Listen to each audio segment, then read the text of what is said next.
The average savings rate in the United States is shockingly low, alarming actually, far lower than most people realize, and the reasons for this go beyond just the obvious. You might manage to set aside a little bit of extra cash one month, only for unexpected bills and charges to pop up out of nowhere. Saving money often feels less like a choice and more like a constant struggle against a tsunami of expenses. Recent government numbers show that the typical American is only setting aside about 4.5% of their after-tax income. When you break it down, that figure covers everything: retirement contributions to 401ks and IRAs, money put into savings or investment accounts, and even paying down debt. It's a surprisingly small percentage once you realize how many goals it's supposed to cover. Picture someone bringing home $60,000 per year. Saving 4.5% of that works out to about $2,700 per year, or roughly $225 each month. That might sound decent at first glance, it's definitely something, but keep in mind that's total savings, not just what's going into savings or a retirement fund.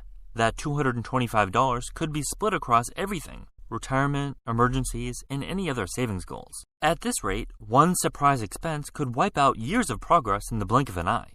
The goal here isn't to shame anyone. That 4.5% figure reflects real challenges we all face: rising living costs, mounting debt, and constant financial pressures. So why is the savings rate so low? Historically, Americans have saved a lot more. Back in the 1960s and 70s, people were putting away around 10% of their disposable income. Over the years, that number gradually slipped, especially after the 1980s, dropping into the single digits. Now it sits below 5%, and several factors have driven this shift. The most obvious, the rising cost of living, has been a major hurdle. Housing prices continue to climb, healthcare expenses keep going up, and college tuition is becoming more and more unaffordable. All of these costs take a bigger bite out of your paycheck every year.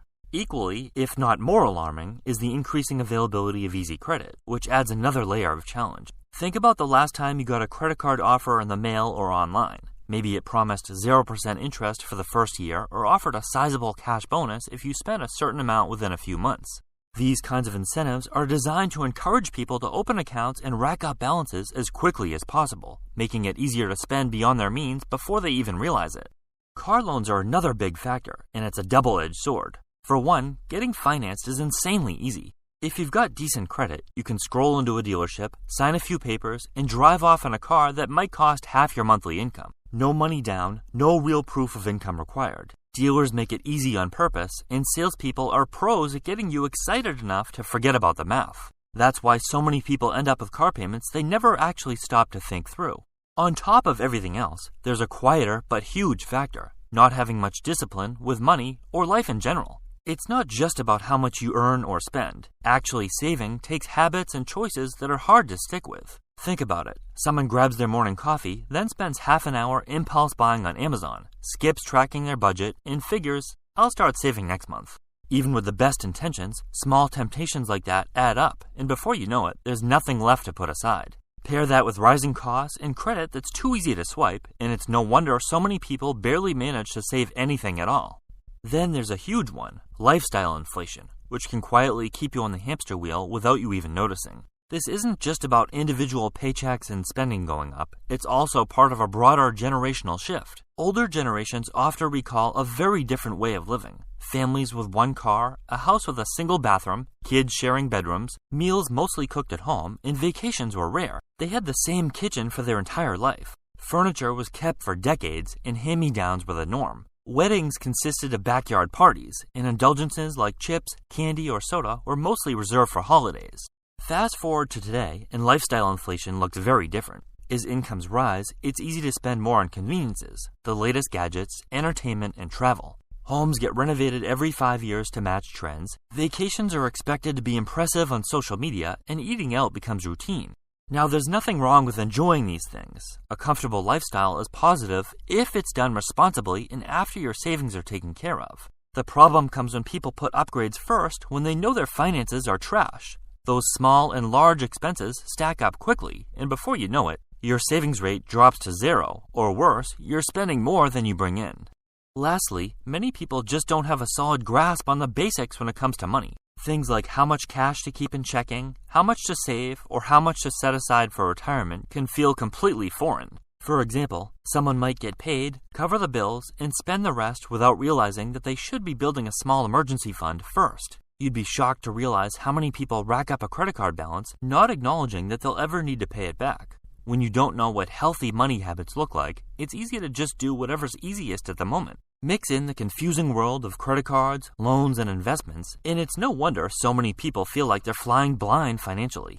Everyone's first reaction is that very low incomes are the cause of all this, and it's understandable. But it's not just entry-level or low-income earners who struggle with saving. In fact, Bank of America found that 1 in 5 families making over $150,000 per year are still living paycheck to paycheck. Even with what most people would consider to be a solid income, a surprising number of people don't have enough left over after bills and expenses to build meaningful savings. Making a lot of money doesn't automatically fix money problems. Big paychecks can disappear fast if lifestyle choices, surprise expenses, or bad habits take over. It's way better to earn less and spend wisely than to make a lot and burn through it recklessly.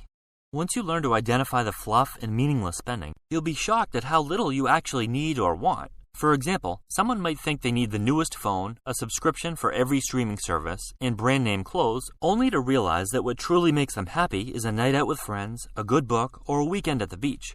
Cutting the unnecessary stuff doesn't feel like a sacrifice, it just frees up space for what actually adds value to your life.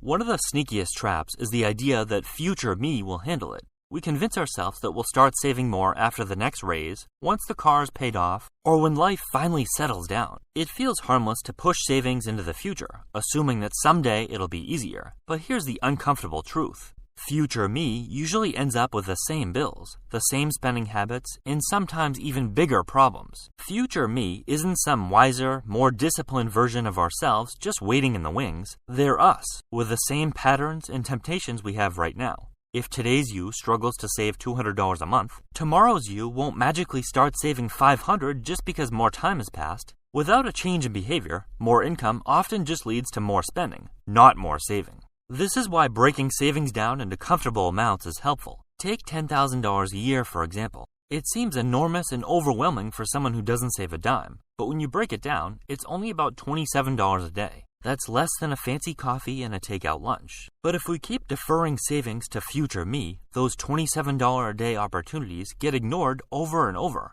5 years of putting it off means missing out on $50,000 in savings, not counting the compounding growth you could have earned. It's really not about finding the perfect reason to save or blaming all the obstacles in your way. Saving consistently comes down to building discipline and habits that last, little routines that make putting money aside automatic instead of optional. For example, imagine someone who decides to automatically transfer $100 to savings every payday. This will feel like a stretch to most people who have never done it, especially with bills and everyday expenses. But after a few months, that transfer happens without thinking, and they start noticing how their money behaves differently. Small emergencies don't throw them off, and there's even a sense of relief when unexpected expenses pop up.